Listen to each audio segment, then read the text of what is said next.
called now.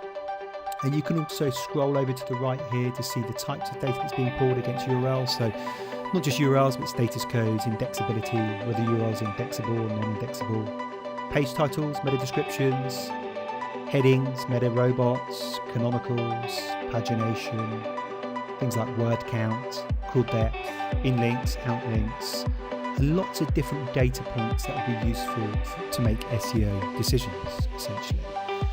Now, we also organise data via the tabs at the top here that also have respective filters around type or issues. So, for example, we're on the internal tab, which includes all the URLs that are internal on the website. So that's the subdomain that we're calling, it's classed as internal.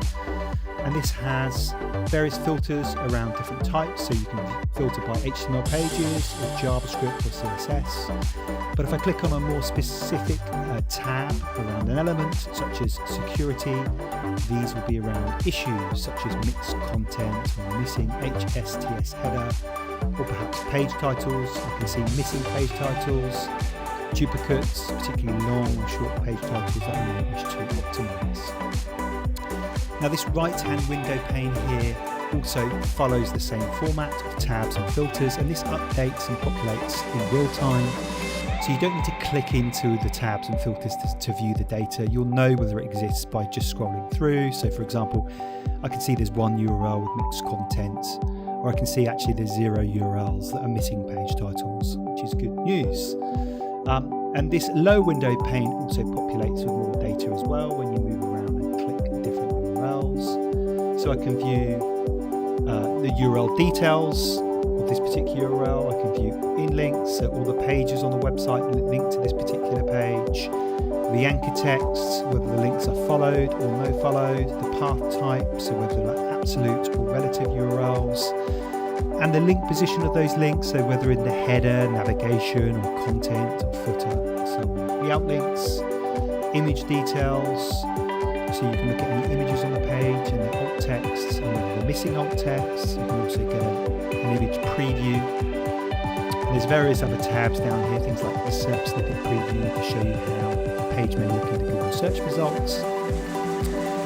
Things like structured data, so I can view structured data on the page and whether it's triggered a Google Rich Result feature.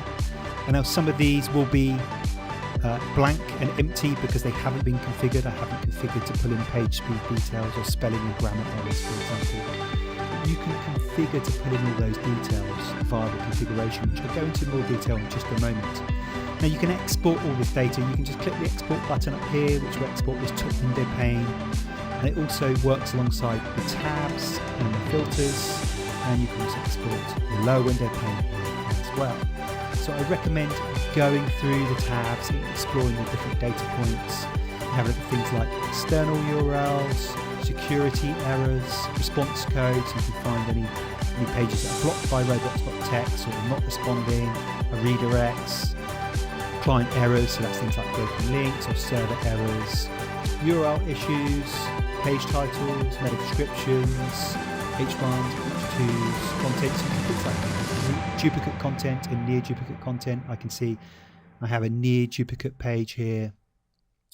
There's a closest similarity match, so another page on the website has a 92% match to the SEO Spider license page, and it's the log file analyzer page here. And if I go down and click on duplicate details, I can click on the near duplicate address and then see a content preview of those. And I can see what's changed in the content. I can just see here that actually it's just the name SEO Spider license, log file analyzer license are the main differences, and the price and a menu link here. So that's really handy, but there's various other filters that you can see under content as well. You can look at images and whether any are missing alt text. So these are all the images missing alt text. I can then click on image details and see what pages these are on and go and update those to include alt text. Canonical, so canonical, common issues with canonicals, whether they're canonicalized or missing, or there's multiple on the page, pagination, directives, so things like no index or no follow can be seen there. Internationalization, so hreflang on pages, any accelerated mobile page issues that it may find, we'll validate those. structured data again, it will perform validation there for any Google search features, but also schema.org issues as well. And there's various other tabs that I recommend exploring. Now, the SEO Spider is highly configurable. You can go to configuration and see all the different options that are here.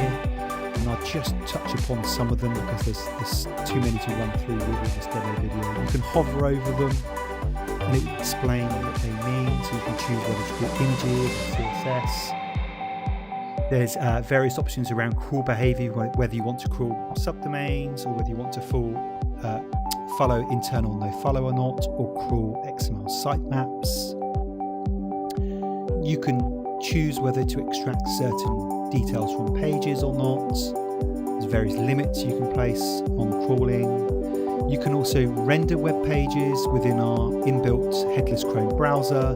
So this is useful for crawling websites that rely upon client-side JavaScript. So for example, websites that are JavaScript frameworks, things like SPA, so single page applications and things like that. You can actually render the web page and crawl the rendered HTML like a modern search bot does, like Googlebot does today.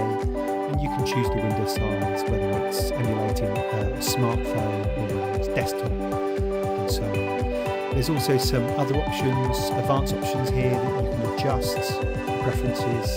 So it's really customizable to get the data that you need and crawl in the way that you expect and the way that you want. Some other more common ones are things like robots.txt. You can choose to ignore those, or you can test robots.txt within the tool. You can choose whether to crawl certain types of URL patterns or exclude them. You can adjust the speed. You could switch user agent, customize the HTTP header. There's more advanced features like custom search. So you can choose to find certain text on web pages. Perhaps that would be Google Analytics tracking code, so GTM container tag you could input here and choose to find them within the HTML header of the website, or flag it if any pages do not contain them. If there's any data that isn't pulled in by default, you can also use custom extraction. For example, you may wish to collect H3s from across the website. I can do so using XPath. But it may also be useful, for example, if you're performing a content audit and let's say you want to extract the author name from web pages or the published date or the comments. You can do all those types of things using custom extraction, which we have a guide upon. It's really simple to use. You can also connect to various APIs for Google Analytics, Search Console, PageSpeed Insights, and external providers like Majestic, Ahrefs, and Moz. So it's really simple.